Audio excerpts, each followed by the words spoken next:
Hello guys, বন্ধুরা কেমন আছো তোমরা সবাই? আজকে আমি বানাতে চলেছি খিচুড়ি আলু সিদ্ধ আর ডিম ভাজা।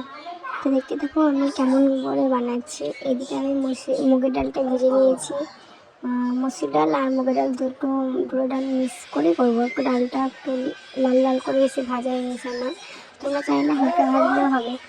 দিয়ে আমি ডালটা মিক্স করলাম, দিয়ে চাল ডাল সব তিনটে আমি ভেজে নিলাম ভালো করে কচলে যতক্ষণ নোংরা যাবে ধুয়ে নিলাম।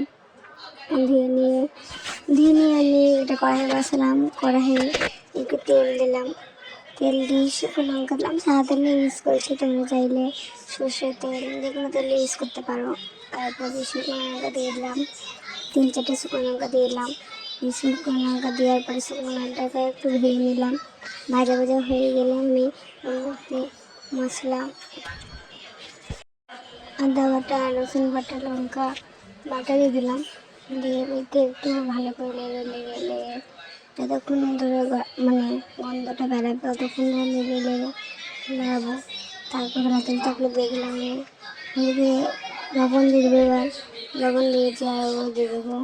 জিরা গুঁড়ো দিয়ে এখানে আমি আলু সিদ্ধ আলাদা করে সিদ্ধ করে নিয়েছি, দিয়ে দিয়েছি আলু, চাল ডাল সব কিছু দিয়ে দিয়েছি। দিয়ে ভালো করে আমি নাড়ছি লাতে দেখে আমি কড়াই বসিয়েছিলাম।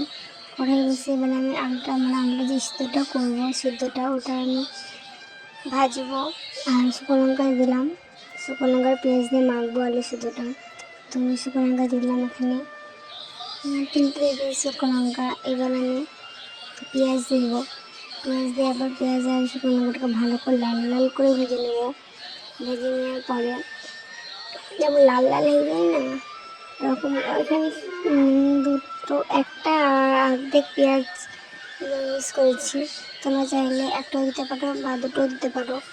আর এখানে আমার বলতে খিচুড়িটাও হয়ে গিয়েছে, আমি দেখাতে পারিনি, তাই আমি ভুলে গেছিলাম ক্যামেরাটা অন করতে। তুমি দেখিয়ে দিলাম খিচুড়িটা আমাদেরকে হয়ে এসেছে। আর একটু জল দেবো, জল দিয়ে ঢেলে করে দিলাম। এখানে আমি ডিমটা ভাজবো, তো তেল দিলাম, তেল দিয়ে পেঁয়াজ লঙ্কা দিয়ে ডিমটা ভাজবো, অমলেট করবো। এদিকে আমি তেলটা গরম হচ্ছে, ততক্ষণ আমি ডিমটা ভালো ঘুরছি। তেলটা এবার নামিয়ে দিলাম, সব দিকে দিলাম তেলে সব দিয়ে দেওয়ার পরে এবার ডিমটা আমি দিয়ে দেবো। ডিমটা দেওয়ার পরে আমি এদিকে সুন্দর করে ভাবলাম যে গোল করলাম, সুন্দর করে গোল করলাম। আর এদিকে আমার ডিমটা ভাজা কেমন হয়ে গেল, আমি বহুত দুঃখিত। আমার এই জিনিসটা মনের মতন হয়েছে, এই জিনিসটা আমি খাইও না। ডিম ভাজাটা এরকম মনের মতন হয়ে গেলে আমি ডিম ভাজাটা খেয়ে দেখি, দেখেন কেমন হয়ে গেলো। ওটা বানালে গোল করবো, টেরার প্যাকে কেমন হয়ে গেলো, ভালো লাগে না। যাক, কিছু করার নেই, হওয়ার ছিল তাই হয়ে গেলো। আমি এবার ডিমটা তুলে নিলাম প্লেটে, কেটে নেবো। ডিমটা 4 ভাগ করে নেবো।